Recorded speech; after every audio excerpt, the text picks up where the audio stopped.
Mesdames, Messieurs, bonsoir, bienvenue à cette principale édition du soir. Voici les titres. Plusieurs chefs d'État de la sous-région au forum Investir dans l'UEMOA, Dubaï, au lieu de plaidoyer pour capter plus de capitaux afin de financer plus d'une quinzaine de projets structurants aux premières loges pour cette offensive économique, le président Macky Sall.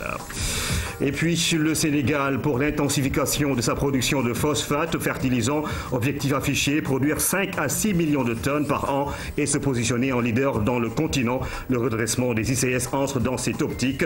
Les détails dans ce journal. Être le roi d'Oussouy, ce n'est pas donné à tout le monde. Le rencontrer est une autre paire de manches. Notre reporter Ndeye Aïdadia s'est offert cette possibilité, une entrée inédite dans la cour de Simbulubay Djedjou, un roi guide spirituel et gardien des rites et des normes sociales dans le Kassa en Casamance, à suivre dans la rubrique au cœur de nos cultures. Les Lions du Sénégal sont à Gaborone pour le match contre les Zèbres du Botswana, confiants mais conscients que la tâche sera ardue pour cette deuxième journée des qualifications à la CAN 2015, face à face demain à 17h sur la RTS. Bonsoir à tous. Le chef de l'État prit part ce mardi au forum Investir dans l'UEMOA aux côtés de ses pairs de la région ouest africaine. La rencontre qui s'est tenue à Dubaï a vu la participation de l'émir de cette ville, plaque tournante de la finance mondiale. Les investisseurs présents à la conférence s'engagent à contribuer au financement des projets de l'organisation intergouvernementale. Compte rendu de notre envoyé spécial Omar Nying. Sur le chemin de l'émergence, l'Union économique et monétaire ouest-africaine innove. L'opération de charme en direction des Émirats arabes unis est un exercice ambitieux mais légitime au regard du contexte dans lequel l'offensive est lancée. Au cours des dernières années, l'UEMOA a enregistré de bonnes performances économiques avec une nette amélioration de la croissance à partir de 2012. Le taux de croissance économique qui était en moyenne inférieur à 4% les années précédentes s'est hissé à 6,3% en 2012 et les estimations récentes le situent à près de 6,6% en 2014. Le regain de croissance est lié au retour de la confiance avec la fin de la crise en Côte d'Ivoire et la normalisation progressive de la situation politique et sécuritaire au Mali et en Guinée-Bissau. Il est également imputable à la progression sensible de l'activité dans les secteurs agricoles, miniers et manufacturiers, ainsi que dans les bâtiments et travaux publics soutenus par des investissements importants dans les infrastructures. Il y a donc des raisons d'y croire et devant l'émir de Dubaï, son Altesse Mohamed bin Rachid Al Maktoum, vice-président et Premier ministre des Émirats arabes unis, l'UEMOA explique le bien fondé. 17 projets composés de routes, de postes de contrôle, projets d'interconnexion ferroviaire, ports, aéroports, bref, un programme évalué à plus de 10 000 milliards de francs CFA. Le message est clair et bien compris par le pays hôte. La ministre d'État Rim Al-Hashimi Ebrahim dit à haute voix que le 21e siècle est celui de l'Afrique et l'État de Dubaï y croit. C'est pourquoi elle réaffirme devant les chefs d'État l'engagement de son pays à poser les jalons d'un partenariat dynamique et fécond au bénéfice de tous. Lors de cette rencontre, les chefs d'État de l'UEMOA ont eu une séance de questions-réponses avec les investisseurs. À cette occasion, le président Macky Sall a fait une intervention axée sur la sécurisation des investisseurs, l'aménagement urbain, entre autres, des volets sur lesquels le Sénégal donne des garanties à l'image de la sous-région. Les explications de Omar Nying. Autour de grands thèmes qui ont attiré l'attention des investisseurs, les chefs d'État de l'UEMOA ont apporté des réponses. Dans ce dialogue, le président Macky Sall a brillé par une intervention remarquable qui rassure. D'abord, quant à la stabilité de la sous-région ouest-africaine. L'UEMOA, tout comme le continent africain de plus en plus, est un continent où la démocratie est le meilleur gage pour la sécurisation des investissements. La démocratie, bien sûr, à travers l'état de droit. Et nous avons des politiques communes dans ce sens. La loi sur la transparence des finances publiques, les déclarations de patrimoine dans la sous-région, l'état de droit à travers la réforme judiciaire pour que les affaires soient traitées de manière convenable et avec tous les espaces de recours possibles. Cette question réglée, il faut mettre en branle une vision, une politique qui attire. À ce niveau, le Sénégal a des arguments à faire valoir. Nous avons au Sénégal lancé il y a peu de temps, un an et demi, 2 pôles urbains. Un qui constitue le pôle urbain de Diamniadio sur l'axe Dakar Nouvel Aéroport International AIBD. Ce pôle urbain fait l'objet aujourd'hui de la présence de quelques investisseurs internationaux et nationaux pour la promotion immobilière, la construction non seulement de logements sociaux, mais également de logements de standing, mais nous avons aussi la construction de centres de conférences internationaux et surtout l'opportunité offerte pour le développement du business dans cette région. Nous avons un autre pôle à vocation touristique autour du lac Rose.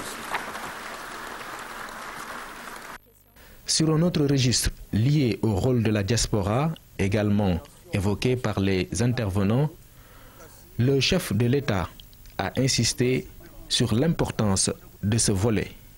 L'enjeu maintenant, c'est de faire en sorte que l'investissement de la diaspora ne serve pas seulement au fonctionnement des familles, à assurer la nourriture, la couverture maladie, mais qu'on aide la diaspora à injecter ses ressources dans de l'investissement rentable.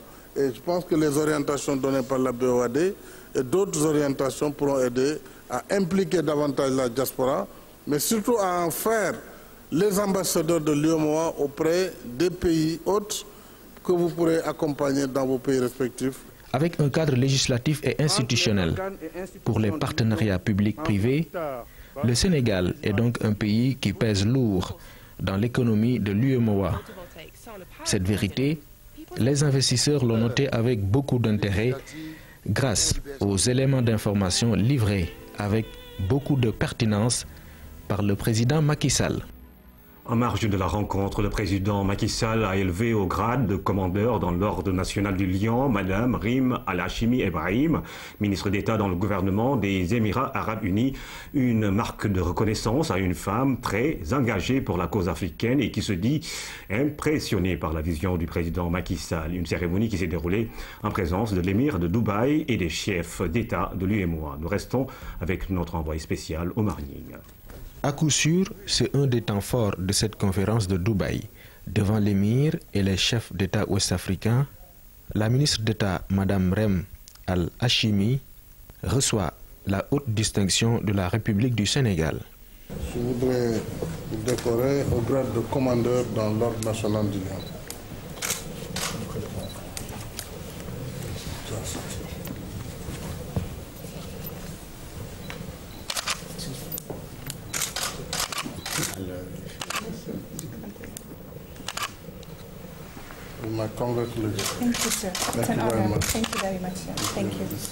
L'acte ainsi posé par le chef de l'État est une marque d'attention et d'estime envers une dame très orientée vers l'Afrique.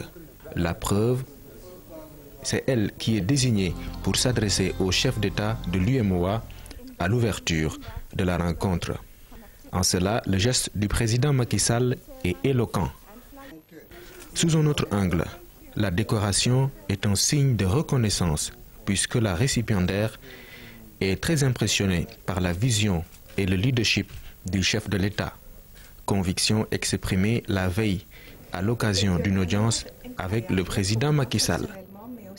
Le Sénégal vers l'intensification de sa production de phosphates fertilisants. L'objectif planifié est de produire 5 à 6 millions de tonnes par an et se positionner comme producteur leader de phosphate en Afrique.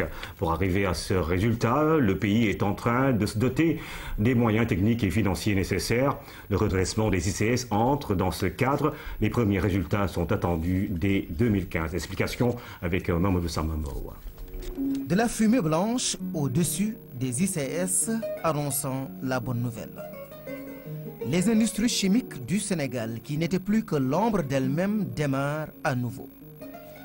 Le projet phare PSE numéro 11, qui vise le développement de la filière phosphate, se matérialise. L'optimisation des ICS, qui vient ainsi d'être lancée, s'accompagne de l'accélération de la production des phosphates de Matam dans les 15 prochains mois pour un objectif affiché d'1 million de tonnes et de l'intensification de l'exploration. L'ambition du pays est de créer un champion, comprenez une entreprise leader dans le domaine, qui va se charger de gérer l'exploitation et l'exportation du phosphate made in Sénégal. Son cahier de charge, accélérer la production de phosphate de chaux, valoriser l'exploitation de phosphate d'alumine et diversifier la production. Ces efforts combinés vont hisser le Sénégal dans le top 3 des producteurs de phosphate en Afrique d'ici 10 ans. L'impact sur les productions agricoles et horticoles nationales vont créer une sorte d'osmose avec le développement de l'industrie locale, dont notamment l'agroalimentaire. De quoi donner de la matière aux plateformes industrielles intégrées qui constituent le projet 16 du PSE, projet pour l'accompagnement duquel les pouvoirs publics mettent sur la table des incitations fiscales et financières assez intéressantes. Des programmes de formation spécifiques vont en outre accompagner tous ces projets de manière à ce que le jeune Sénégalais, où qu'il se trouve dans le pays, soit apte à répondre aux critères d'éligibilité aux milliers d'emplois qui vont se créer.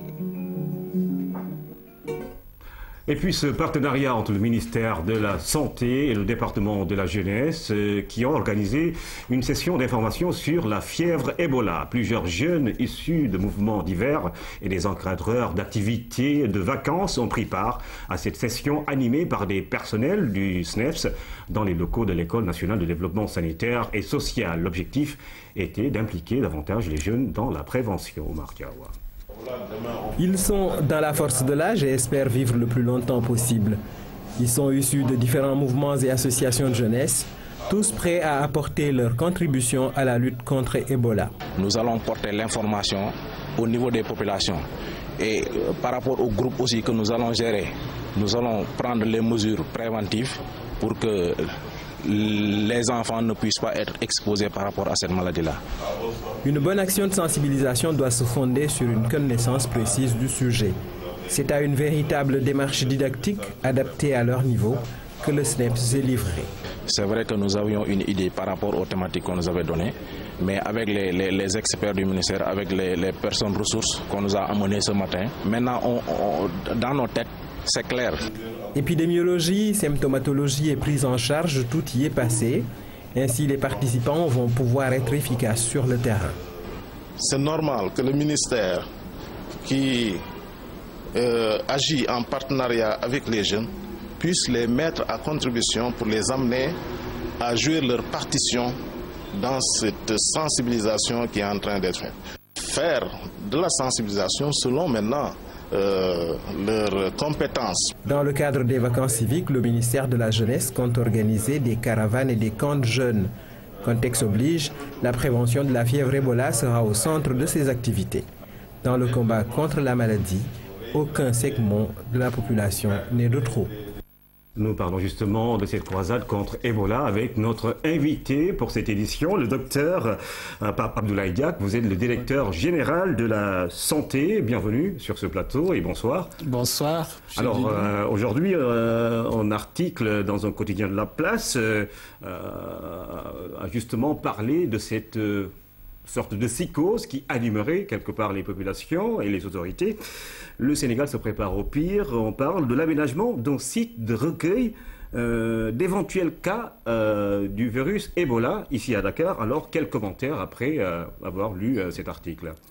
Voilà, merci beaucoup, M. Diédiou. Je vous remercie de me donner l'opportunité de m'adresser à nos concitoyens pour le compte du ministère de la Santé, mais pour le compte aussi de tous les acteurs qui luttent de manière inlassable contre cette pathologie au niveau de notre pays.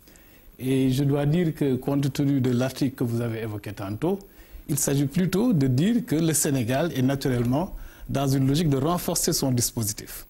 Alors, nous sommes en train de monter en puissance. C'est peut-être que ça qui a amené ce commentaire. Mais il faut dire que depuis le mois de mars, lorsqu'on nous a annoncé les premiers cas de maladie en Guinée, le Sénégal s'est organisé en mettant en place une structure qui s'occupe de la gestion de cette épidémie. Et lorsqu'il y a eu donc le premier cas qui a été donc noté au niveau de notre pays, nous avons naturellement renforcé nos dispositifs et ces aménagements au niveau de l'hôpital Fann entrent dans ce cadre. Mais je voudrais aussi quand même rassurer nos concitoyens et même la communauté internationale pour dire qu'à l'heure actuelle, au Sénégal, nous n'avons aucun cas de malade à virus Ebola positif. En d'autres termes, je voudrais dire qu'en réalité, le seul cas, qui est un cas importé, nous avons fait les contrôles, à 2 reprises d'ailleurs, et le test est revenu négatif. Mais je peux également préciser pour dire qu'au Sénégal, il n'y a jamais eu en réalité un Sénégalais ou bien un étranger vivant parmi nous qui a eu la maladie. Il s'agissait justement d'un Guinéen qui donc, est venu de la Guinée, et par infraction, mais en tout cas, il est venu au Sénégal. Et quand on a vu qu'il s'agissait d'un cas d'Ebola, naturellement, notre système de santé donc l'a prise en charge. Et je rappelle que Madame le ministre de la Santé avait bien dit que chaque fois qu'il y aura quelque chose au Sénégal, on le dira. Donc nous sommes dans cette dynamique de communiquer en donnant la bonne information. Mais en définitive, je crois que nous sommes dans une situation où nous maîtrisons donc, ce qui se passe par rapport à la gestion de cette pathologie. Et nous avons un comité de crise qui est mis en place. Et ce comité de crise, en réalité, se réunit même tous les jours à partir de 7h30 avec tous les acteurs. Je pense que tout à l'heure, vous avez eu une belle illustration de ce qui se passe, à savoir l'approche multisectorielle. À cela, il faut ajouter la dimension communautaire pour dire qu'en un mot, c'est tout le monde qui doit se mobiliser pour lutter contre cette pathologie. Alors, ça ne doit pas être uniquement l'affaire du personnel de santé, mais je pense que c'est l'affaire de tout le monde et je dois quand même me réjouir de ce qui se passe parce que nous avons pu nous rendre compte qu'il y a eu une attitude responsable de nos concitoyens. Les bons réflexes sont en train de s'installer.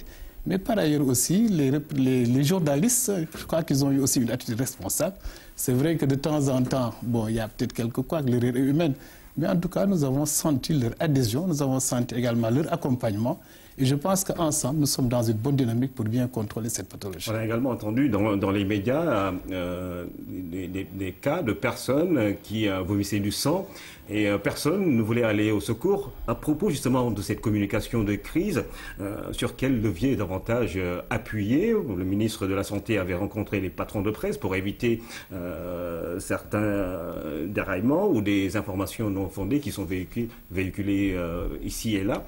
Alors justement, cette communication de crise est accentuée sur quelle cible justement?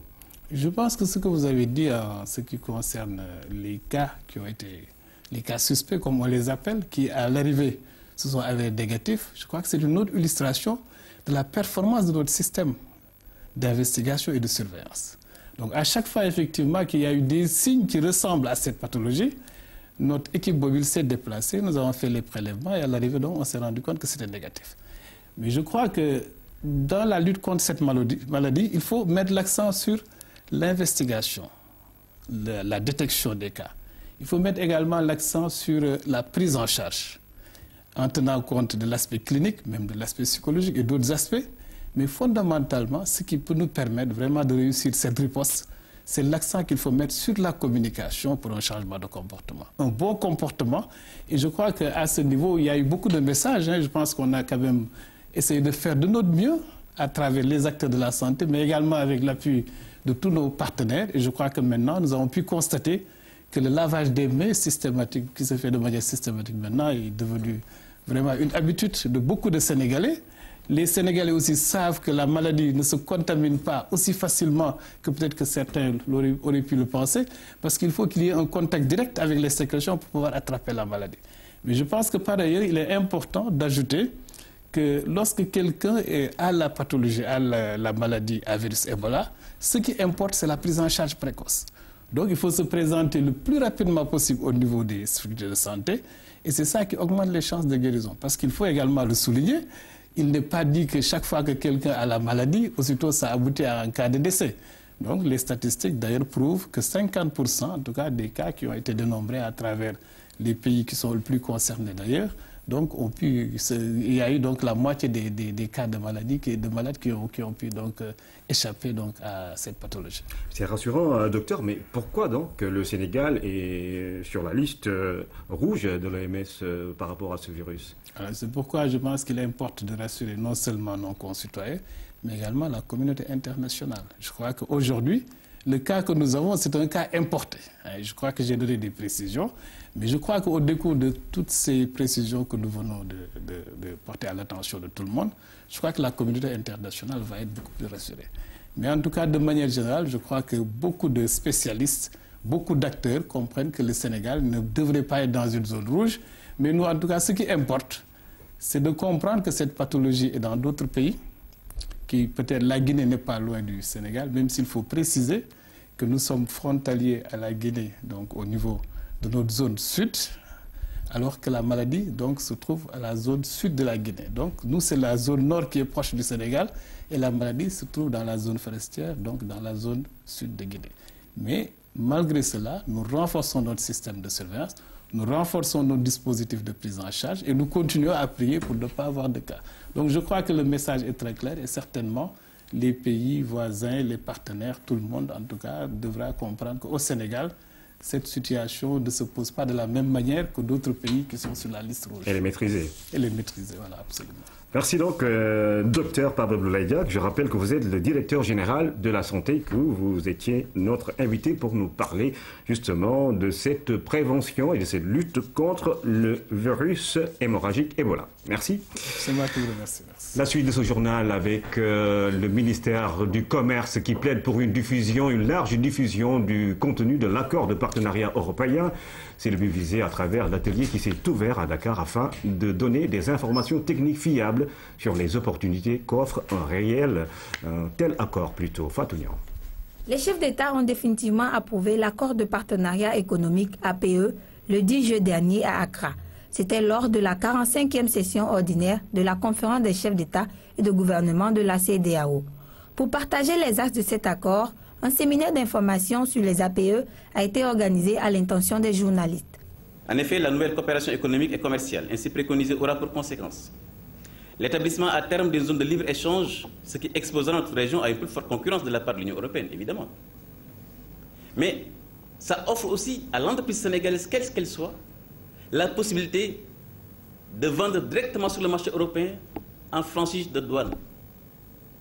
Alors, évidemment, si nous avons une entreprise au Sénégal qui est en compétition avec une entreprise européenne, qui a des contraintes de salaire minimum en Europe, que l'entreprise sénégalaise ne l'a pas, mais vous allez me dire que l'entreprise européenne a réglé le problème de l'électricité. Je pense qu'il faut également poser le débat sur un espace économique, un marché beaucoup plus vaste qui va être justement accessible aux entreprises de la sous-région. Cet acte est l'aboutissement d'un long processus de négociation démarré depuis 2004 entre les régions ouest africaines et l'Union européenne. Il y a lieu de rappeler qu'elles ont été longues et difficiles, marquées notamment par des blocages et des relances du fait des divergences de fond qui ont opposé les deux parties. À cet égard, il me plaît de rappeler, encore une fois, que c'est sous l'impulsion de son Excellence M. Macky Sall, mandaté par ses pairs lors du sommet extraordinaire de la CEDEAO tenu à Dakar en octobre dernier, que les négociations ont été relancées et qui ont abouti à la conclusion de l'accord. Le volet communication occupe une place importante en termes d'information et de sensibilisation de toutes les couches de la population, d'où l'implication des journalistes. Le rôle qu'ils pourront jouer, c'est vraiment de rendre l'information aux populations, de mieux faire et d'expliquer les enjeux, les tenants et les aboutissants de ces accords de partenariat économique, aller sur le terrain, expliquer les populations, le public, les lecteurs, les auditeurs, les téléspectateurs, c'est quoi les APE, qu'est-ce que le Sénégal, par exemple, peut gagner en signant ces accords de partenariat économique. Les États d'Afrique, Caraïbes et Pacifique sont disposés à ouvrir progressivement leur marché aux produits européens.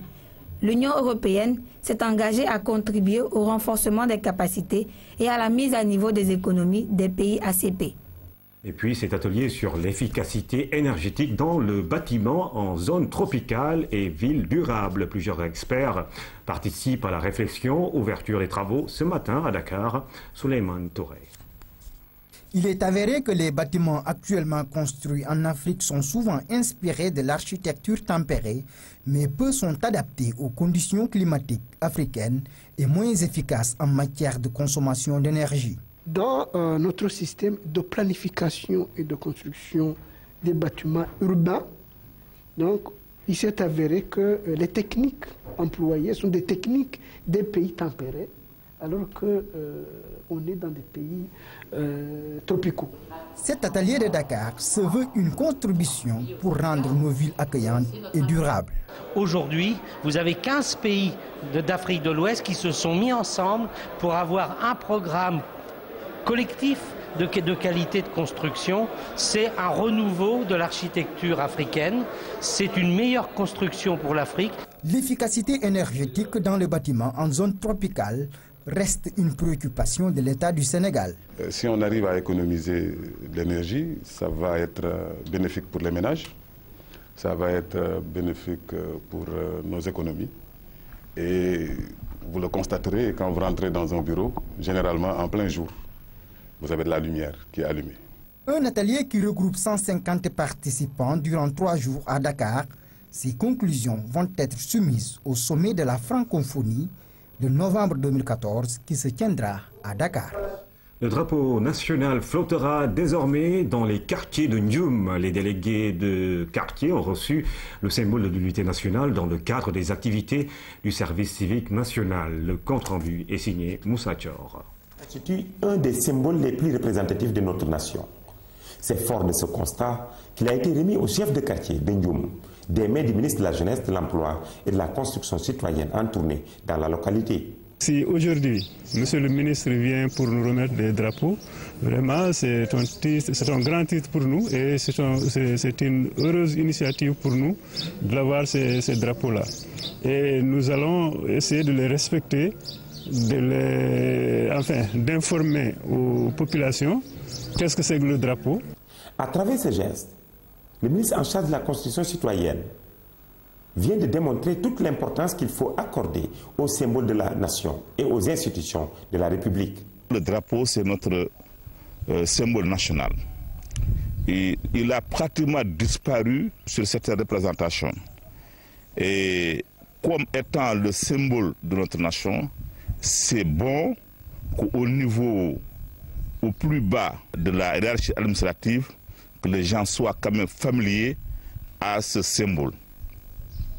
Donc j'ai pensé donc profiter donc de la présence du ministre à l'occasion de cette tournée, lui donner l'occasion à ces maires des communes rurales qui viennent d'être installés, à ces chefs de quartier aussi qui sont là depuis des années, pour qu'on puisse autant les identifier.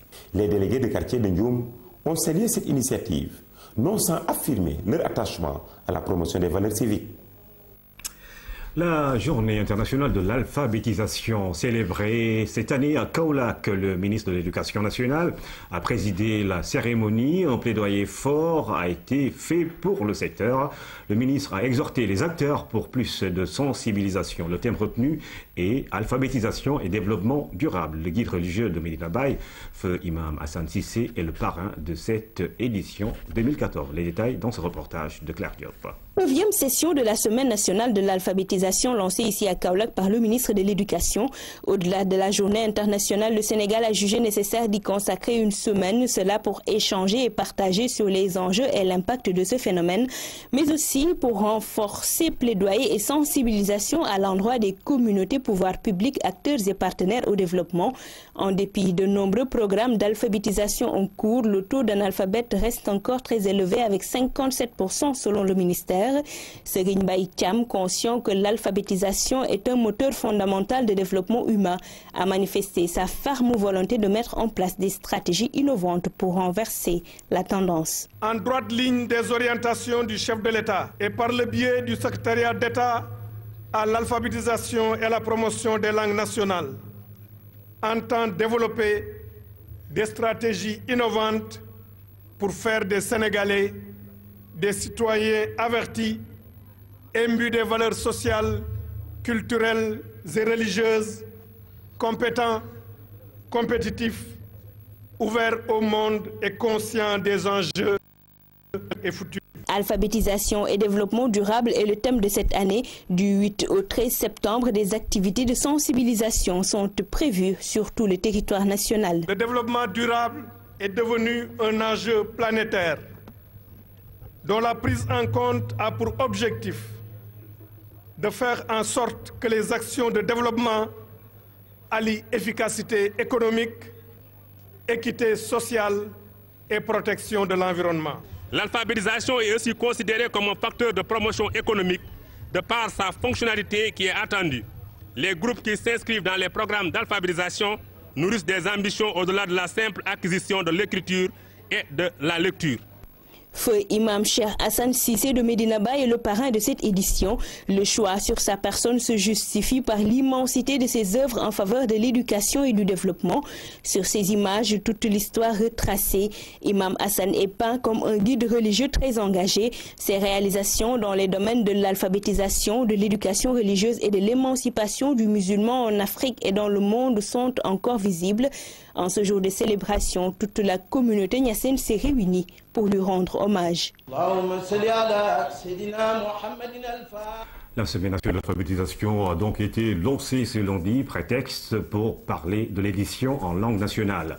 21 langues sont codifiées au Sénégal, mais très peu sont utilisées pour écrire. L'édition en langue nationale est encore très timide et reste confrontée à des difficultés liées au coût et à la diffusion. Maïmounassi.